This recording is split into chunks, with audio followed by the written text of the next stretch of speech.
அனைவருக்கும் வணக்கம்.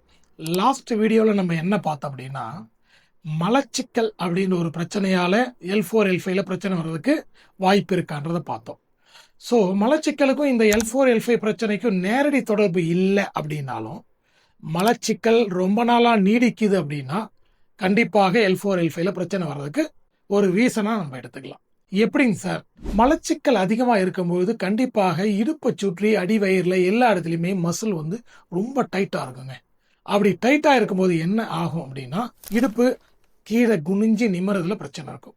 அவ்வாறு கீழே குனிந்து நிமிறதுல பிரச்சனை இருக்கும்போது, நீங்கள் பாரம் தூக்கிட்டு மாடிப்படியில் நடக்கும்போதோ இல்லை ரொம்ப பாரம் தூக்குனாலோ, இல்லை பெண்கள்லாம் துணி துவைச்சிட்டு பக்கெட்டை ஒரு 20 லிட்டர் 30 லிட்டர் பக்கெட்டை இப்படி இழுக்கும் போதோ பளிச்சுன்னு பின்னாடி பிடிக்கும். அதை கவனிக்காமல் விடும்பொழுது கண்டிப்பாக டிஸ்கில் பிரச்சனை வரலாம்.